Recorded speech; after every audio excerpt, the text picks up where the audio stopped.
So JD Vance went on Joe Rogan the other day, and naturally when it comes to a politician, people will always find something to see controversy in. And sometimes I'll at least understand where they're coming from, even if I don't totally agree, but sometimes I feel like people are just grasping for straws. And this one I feel like falls into the latter. Now, I want you to put your conservative or liberal views aside for just one moment and see if objectively what JD Vance said was worth the controversy. You know, obviously he's motivated because he hates Donald Trump, but you don't know anything about the secondary motive. Man, it is weird. It is the only time weird. we don't get a manifesto is when they're trans.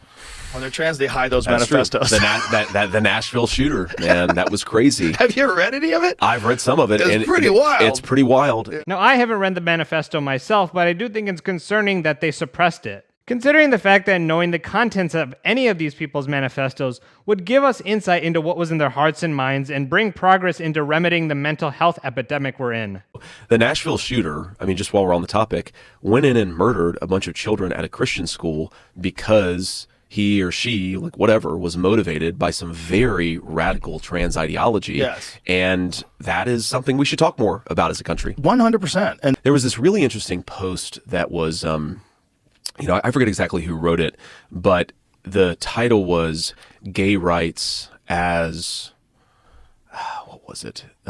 It was like gay rights as religious rights, but the second rights was RITES. And it was a guy who was like a pro-gay rights guy, but sort of made the observation that when you get into the really radical trans stuff, you actually start to notice the similarities between a practiced religious faith and what these guys are doing. yeah. And it's very interesting. I mean, I actually met earlier with a friend who lives in Austin who's like a kind of a gay Reagan Democrat. And Whoa. he's a very, very interesting guy. He's a fascinating guy. He's one of the smartest political philosophers, I think. But he's a political philosopher, and he writes about economics, right? That's sort of how I got connected to him. I had no idea he was gay when I first met him. Now, notice the way he's talking about this gay guy, respectfully. And obviously, he doesn't speak for every Republican. There are extremists on that side of the aisle, too. But I do think to a degree he speaks for the everyday Republican who just wants to go about their life and meet you as you are, as long as you do the same for them. Case in point, he didn't even know that the guy was gay. He wanted to know more about the guy outside of his sexual orientation. And a lot of us are that way. Continue. But, I'll never forget, he sent me something like 6 or so years ago, and it was Elizabeth Warren when she was running for president, and she was like, we stand for all non-binary two-spirit, and all of the like, the LGBTI plus. Right. She was talking about all the plus, and she was kind of like... Now, for additional context, he's referring to Senator Elizabeth Warren's official website where she says, "We need a president who will lift up the voices of every gay, lesbian, bisexual, transgender, non-binary, queer, two-spirit, and intersex person. We need a president who has the courage to stand up to discrimination and fight back." And he sent me this text message with this Elizabeth Warren tweet, and he's like, I don't know what the hell two-spirit is. We just wanted to be left the hell alone. Yeah.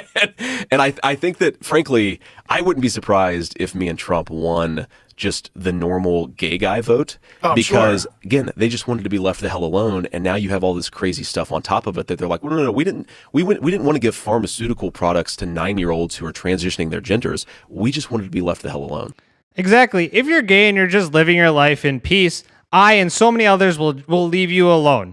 And so I don't know why this was a hot take, but apparently it was. As the Daily Beast published an article saying, JD Vance saved his most outrageous takes on trans issues for Rogan's sit-down. Then you have this headline, JD Vance roasted after unbelievable claims about normal gay guy vote. And apparently to The View, that take was laughable as they took this as an opportunity to take a jab at him, asking if JD Vance is gay. And it was also laughable to Anderson Cooper. JD Vance thinks there's normal gay people, so I guess that's sort of progress. This is progress. But I'm curious to know what where the line is between a normal gay person and a not normal gay person. I mean, the question is, I'm assuming I can guess what it is, like, anything related to drag, I guess in that drag, wearing as much makeup as Donald Trump wears, that would be considered not normal. It's fine for Donald Trump, but on a gay guy, that wouldn't be considered normal. I mean, I don't know, Anderson. I think he made the distinction very clear. The normal gay person is the one who just wants to live their life as they please and be open about their sexuality, which I 1000% support as long as it doesn't become your entire personality and I don't have to bend unnecessary knees for you. It's that simple. But apparently, Anderson Cooper wasn't the only person who had an issue with this, like this TikToker also did. And I think that, frankly, I wouldn't be surprised if me and Trump won just the normal gay guy vote. What? Because, again, they just wanted to be left the hell alone, and now you have all this crazy stuff on top of it. Oh, no. No, I'm the crazy stuff, I guess. I'm a they, them, but I would guess, and please, normal gay guys, let me know in the comments, that our community would remember how we were treated and demonized in the 80s and 90s, and even the normal gay guys then were seen as subhuman by people like you. But this isn't the 80s and 90s anymore. This is almost 2025. Now, for context, in case you don't know who that is, that's social media influencer Jeffrey Marsh, who goes by they, them pronouns. And they have said some concerning things too. Hi, kids. Hi, kids.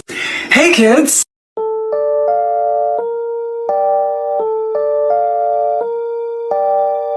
So you were told repeatedly, over years, that you're trash, that you're worthless. I am so sorry that you grew up in a household that was chaotic. You don't deserve to feel bad all the time. Here are 3 ways to know when your mental health is sliding.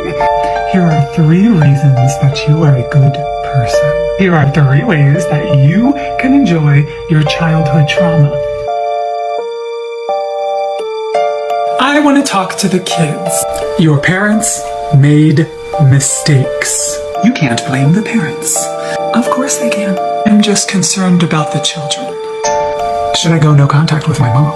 I will tell you about going no contact. Don't worry about hurting a parent's feelings. If you have toxic parents will always make it about them. Your parents rushed you. Your parents screwed up. Families like to keep the roles the same. Here's your way out. If you do not have a family that loves you, I'm going to be your family. You are safe. I really do love you. I'm not playing a character here. I see the real you. I know you. Major serial killer vibes. People always say, Jeffrey, it feels like you're talking right to me. And that's because I am. I hope you got the message by now that you are worth something. I know that you're worth something. I just think about you a lot. You can ask me anything. That's why I made a Patreon, so that we could talk about it, so that we could connect in a way that has more privacy. And if you want to hear from me on a personal level, just let me know. And I didn't know these private videos would be some of the most fulfilling work that I do. There's no such thing as a boy or a girl. It's good for children to see LGBTQ lives. And Yeah, Jeffrey. I mean, somebody who encourages kids to cut contact with their parents while offering to be their family while talking about sexual topics and specifically tailoring their message to children is a groomer. That is an abnormal human being, period. Now, thankfully, there were gay people who actually agreed with J.D. Vance's statement. Exhibit A, AJ Sanchez. I wouldn't be surprised if me and Trump won just the normal gay guy vote.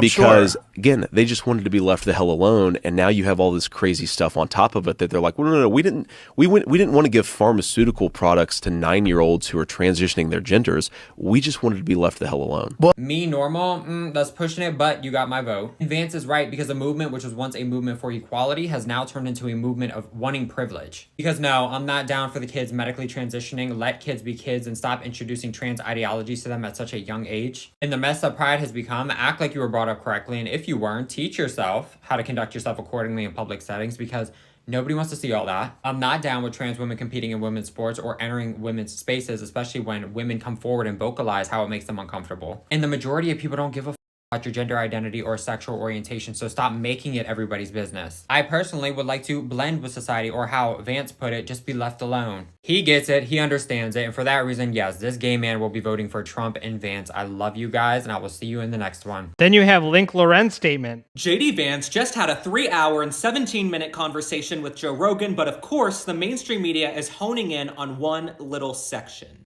Now, the faux indignation, the faux outrage in the media right now has reached a fever pitch. JD Vance made a comment about normal gay guys. Take a look, and then we'll discuss. Frankly, I wouldn't be surprised if me and Trump won just the normal gay guy vote, because again, they just wanted to be left the hell alone, and now you have all this crazy stuff on top of it that they're like, well, no, we didn't want to give pharmaceutical products to 9-year-olds who are transitioning their genders. We just wanted to be left the hell alone. Now, Kamala's campaign, progressives, the mainstream media, they are melting down, acting like they don't know what JD Vance is talking about. We all know what the man was referring to. Now, you guys know by now, I'm a common sense gay guy. I know that upsets some liberals, but it's also not the entire focus of my personality. My entire personality doesn't revolve around the fact that I'm gay. Over the last few years, we've been told to just accept biological men playing in women's sports, kids changing their gender and having medical intervention, some of these things we never talked about 10 years ago. As a gay guy who's an independent thinker, I'm not owned by the RNC or the DNC, I understand exactly what JD Vance is getting at. Most hardworking Americans are focused on paying their bills, raising their families. They don't care if you want to change your gender and you're an adult, go for it. If you want to be gay, go for it. It's come one, come all to the Halloween ball. Millions of Americans didn't just wake up the last few years and decide to be more bigoted or closed-minded. It's when you start pushing biological men in women's sports and these other things that people start to go, wait, we're not into this. Many LGBT people have done this to themselves. When you pick that kind of battle and you go on TV and you fight to have men in women's sports, you fight for kids to be able to change their gender,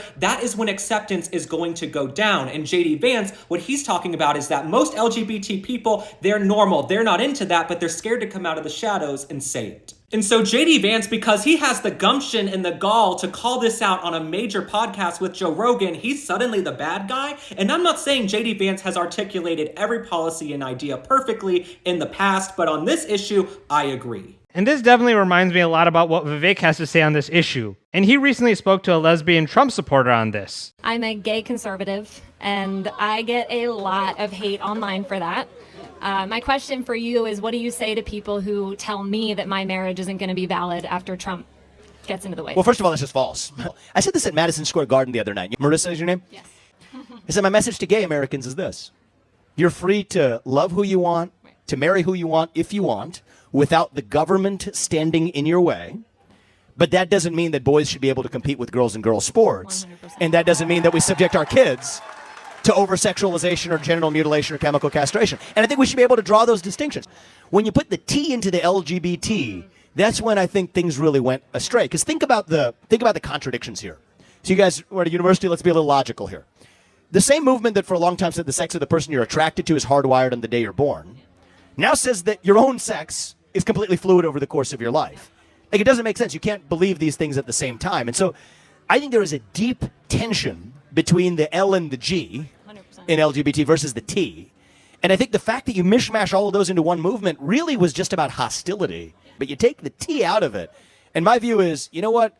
I think that I believe in true freedom in this country. Yeah. So you're free to love who you want, marry who you want, if you want, without the government standing in your way. But let's not actually bring our children into this with indoctrination at a young age, especially on gender identity. And if we do that, I think that's a big part of how we're going to make America first, stand for all Americans, and build our coalition to something that actually loves this country more broadly. Perfect answer. Thank you. Thank you very much. I appreciate it. And so I have so much respect for these normal gays, if that's what we're going to call them. They're normal human beings just like you and I, in my eyes. And same with that girl who was talking to Vivek. She just wants to marry the girl that she loves without the government intervening. And she's a class act. And those are the types of people who will bring us one step closer to uniting the country. Ladies and gentlemen, if you enjoyed this video, please give it a thumbs up. And if you're new to this channel, hopefully I've earned a subscription. Here's some videos for you to watch in the meantime. Until next time, peace out.